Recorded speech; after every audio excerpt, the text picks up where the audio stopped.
In the late 1940s, you were the commanding officer of the Atlanta unit of the Civil Air Patrol. And you got anything interesting that might be worth noting on that? Well, the Civil Air Patrol was just beginning to be formed by the Air Force as an auxiliary to try to build up aviation background in the country.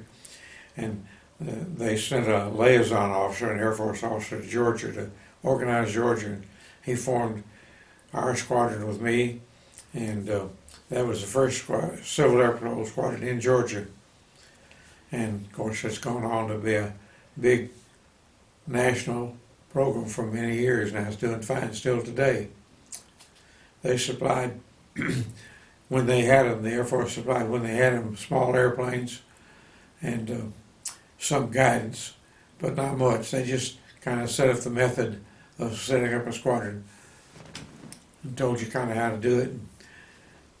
And once in a while they would have a mission. Once you had a squadron around, they would set up an artificial lost airplane situation and call a CAP to go out and look for it. And when you did that, on call a search mission, they would pay for the gas, which was a very big thing in 1947. Because gas airplane flying was very hard to come by, just like today.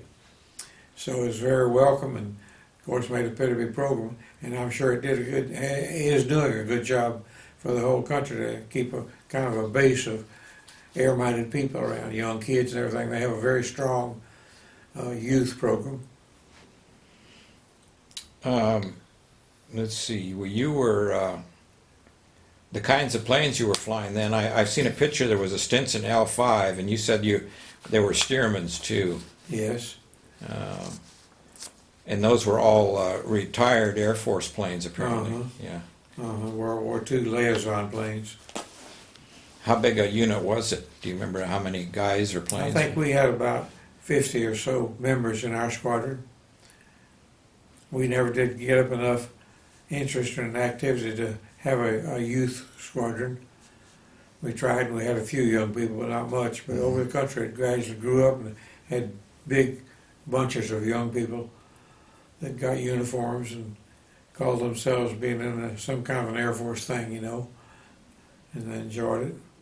Got a lot of, the CAP taught, once it got started, they taught the young people everything academically in learning to fly. They never paid for or arranged for flight training, actual flying, but the individual squadrons could supply flight training if they had instructors and airplanes, and they did a lot.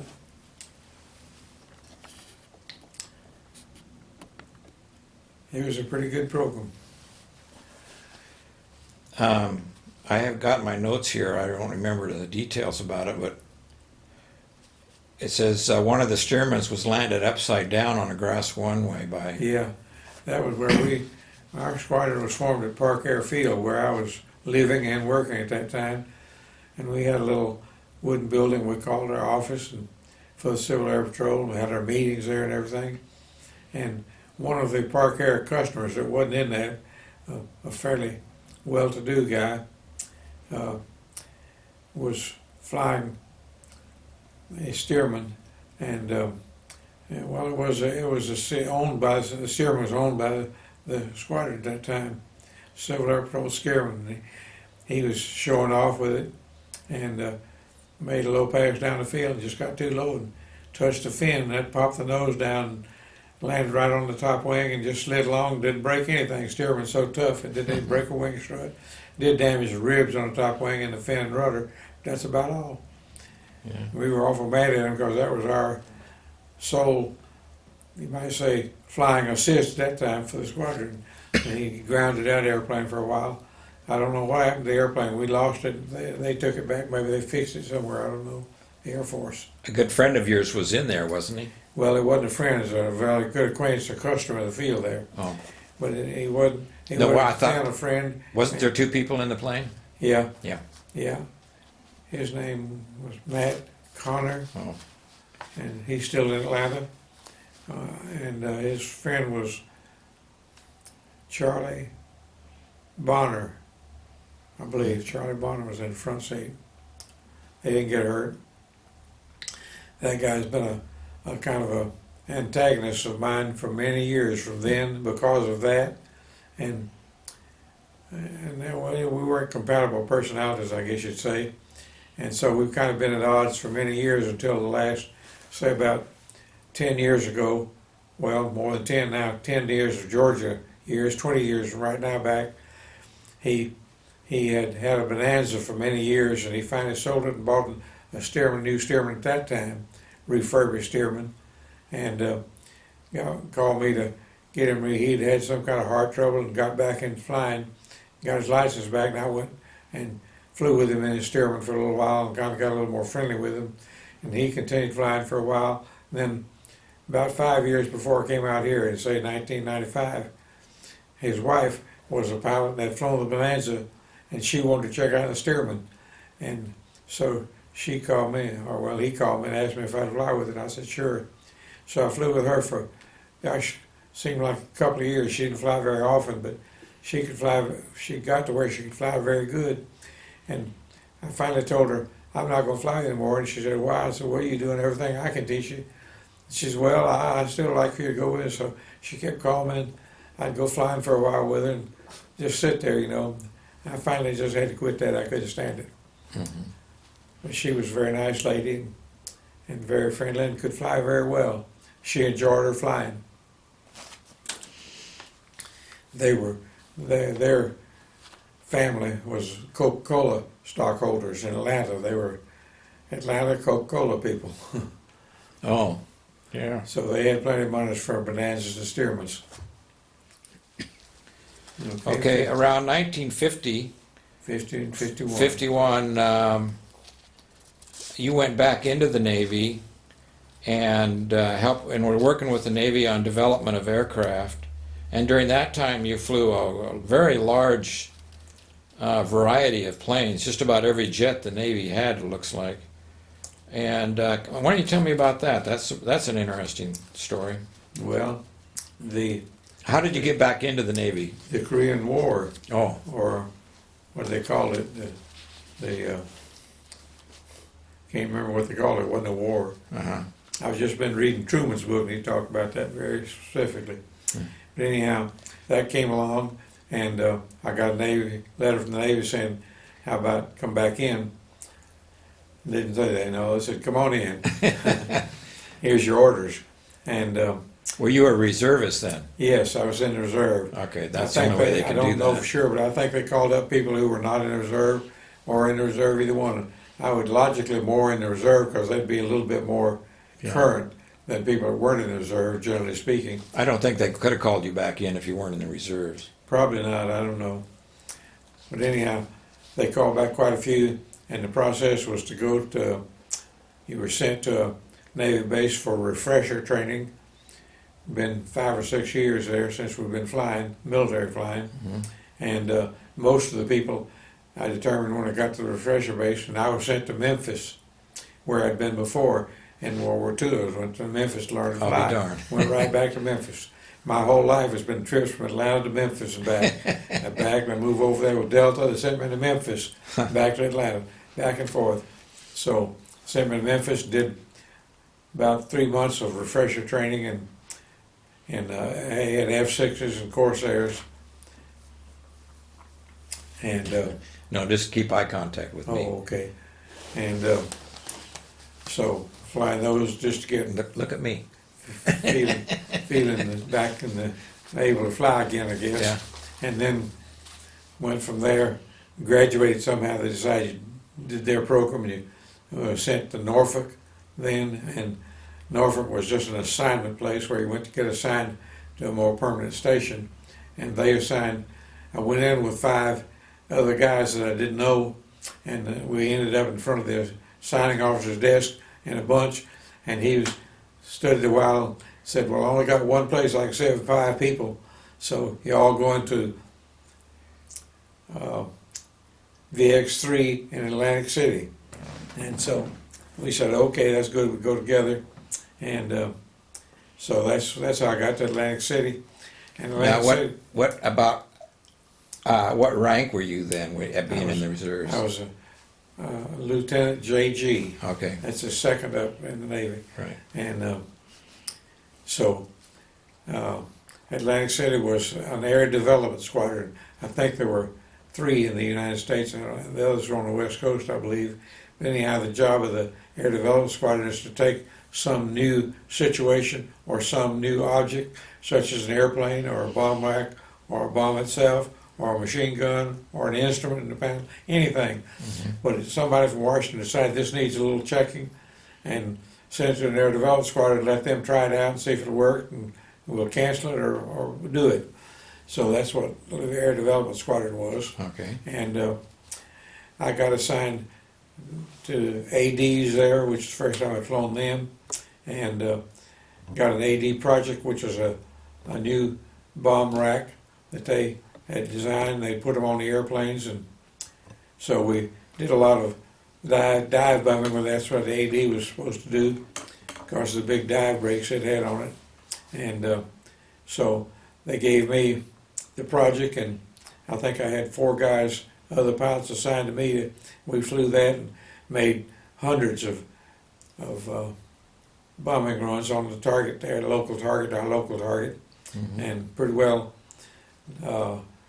developed and wrote up all the results and what the best angles were and speeds and everything, just what the good use of that system was, the bomb rack, and whether it worked or not. And then as a result of that, they decided to try it on another thing, another project, somebody else's project, at the same time with the bomb racks, combining the 2 things, and that was a range problem. Well, that project was to see how successfully the Navy could penetrate Russian territory below radar and go way inland and drop a bomb and get back. And so it was designed for range and duration and everything, so it started out flying 8 or 10 airplanes together in a bunch, and the squadron commander there flew the lead the first time, and they took off in a bunch and came back in about 4 or 5 hours and got lost completely. The conditions for the flight was that they could use no radio aids, and they would go out ahead with a photo airplane and take pictures along the intended course every 10 miles, I believe. Every 10 miles they would take a picture that was 1 mile wide across the course, and then another 10 miles to take another strip map. So what they got to navigate was no charts, no radios, but they had these strip maps. And of course they had to plan the heading and everything. But the first flight with the squadron commander got lost. He came back, threw everything down, and said, well, I'll get somebody else to do that. And typical commander. Yeah. And so they got another lower rank guy to go. That VX3 was also, in addition to the things I've said so far, was kind of a pilot airplane pool for Washington. Atlantic City, not very far from Washington, and we had all different kinds of airplanes, like you said. And the people from Washington, the desk people there, had to fly there 3 hours a quarter, or they wouldn't get their flight pay. So to get their flight pay, those people had to come up somewhere and get flight time. So that most of them come up to Atlantic City, and so we ended up having to fly with them and get their flight time in. So because of that, the squadron was a very high-ranking squadron. I think we had, the squadron commander was a full commander, and I think we had probably 15 lieutenant commanders in the squadron, and a few lieutenants, and mostly ensigns, of course. Yeah. But there was what we call a rank top-heavy squadron, and so those people would come up and fly. And so they picked another commander to lead this long-range mission again, and they sent him out, and he got lost again. And I think he lasted longer the second time before he got lost, but he got lost. And anyhow, to make that story a little shorter, I think they sent out every one of the commanders that would take it. Probably some of them wouldn't even try it. And they lead the mission, and then they kept coming down in rank to find somebody to lead the mission. And they finally got down to me, and they'd all got lost. I don't know how many times they tried, at least a dozen times. What was the mission? To fly, give you his navigation leg on a chart, but then didn't give you the chart, just told you on paper, fly this heading so far, and here's your strip maps, and that's all you see. Every 10 miles you see the ground. You got to fly below 200 feet and no radio aids. And It's where did you strip take off from? Atlanta? Atlantic City. Atlanta City, I mean. Uh-huh.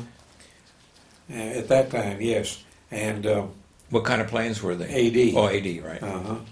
And so they got down to me, and I got a plan and said, you lead this mission, see if you can do it. Mine was to go leave Atlantic City on, I can't remember exactly, but I think probably 130, 140 degree heading, and go 1,000 miles out into the Atlantic. There's nothing out there, just go out there and just flying the heading, you know. That's all, no radio aids and no pictures out there. All you can do is fly the compass for 1,000 miles. And then turn and we into a new heading, which I would approximately, I remember kind of the picture I was, probably 290 to 300 degrees back, which ended up where it hit land then was at Myrtle Beach, South Carolina. I can remember that part of it. And so we flew out with me leading, turned around and came back, and after the prescribed time that we figured the speed we're going to fly and everything, looking to water for wave adjustment or wind adjustment, and after the time came out on the clock, I looked up and right in the picture of the windshield, right in the middle exactly, was this lighthouse at Myrtle Beach, sitting right there. So it was dead on course. It wasn't a half mile off. After however long that was, that must have been, I don't know, probably 15 hours or something like that, long time. So it was an exercise in dead reckoning. And which in this case boiled down to just one thing, holding heading on the compass, on the magnetic compass, not a DG. Yeah. You can set the DG, but you got to hold it on a magnetic compass to be right. You can set a DG to anything. So that was the essence of that flight. And so I went on to finish that flight and found the target, dropped the bombs, and came home without any trouble. And I was the first one to do that. Mm-hmm. So I got us transferred to that project, and the next thing that's going to happen in that was that was the first time they made it, but they only decided, well, that was the one time we're going to send this guy and do it from the carrier. So then we went down to Jacksonville, Florida, and we got on the carrier at Norfolk, I guess, and the carrier went down to Jacksonville, and it was about 200 miles off the coast of Jacksonville at early a.m., I think 2 a.m. or something like that in the morning. We launched off that carrier. Do you remember which one? No, I don't remember what carrier that was. Do you remember how many I guys were in probably got it in my logbook, but I don't know. How many guys were in the mission approximately? There were just 3 guys in this mission, Okay. and one of them was my old instructor from Florida when I went through the instrument school down there, and another one was a young ensign in the squadron, and we took off 3 with all the fuel and oil. AD can carry a lot of fuel and armament, and it has to have a lot of oil because it'll run a long time, but it runs out of oil. It uses oil like crazy, so we had to carry a lot of oil, and so we took off and stayed below 200 feet over water, made the landfall at Jacksonville in the middle of the night, and with no radio aids or anything, and just bored right across Florida and up into Alabama and everything. And by the time daylight came, we were in Alabama, and that was the first time we could see our cross strip across. And this time, when we found the cross strip, we were right on the money. Again, right in the middle of the strip, so I wasn't in trouble. Found our way, and then went on and flew. The course had changes in it for just proving you could navigate different things, and to Hensley Field in Dallas, Texas, Navy Field there, and that was our target. And we got there, and just at the edge of the field, when we knew where we were, we pulled up from 200 feet to 1,500 feet, made our bomb run and dropped the bombs, and turned around and flew back to the carrier, the same route the whole way, and got back to the carrier okay. Had plenty of gas, but not too much oil, and successfully completed that project okay. That's the last I heard of it. After that project, and I think that, let's see, I'm trying to think the number that sticks with me is 22 hours and some number of minutes, I don't remember, that trip was. And after it was over, I got a President Douglas, which Douglas AD airplane. They sent us all 3 a present of a seat cushion that's contoured to fit your seat and had the holes in it for your parachute straps. You're supposed to put your parachute on it, put it on the parachute and sit on it. It'd be a lot more comfortable. It was very uncomfortable on the parachute for that amount of hours. And it would have been nice to have the cushion, but didn't get the cushion until the trip was over, so it didn't do much good. But it was an interesting exercise in bureaucracy, I guess, or something. But anyhow, that was the end of that project. And that's the type of thing that went on from Atlantic City all the time. Let me take a checkpoint here.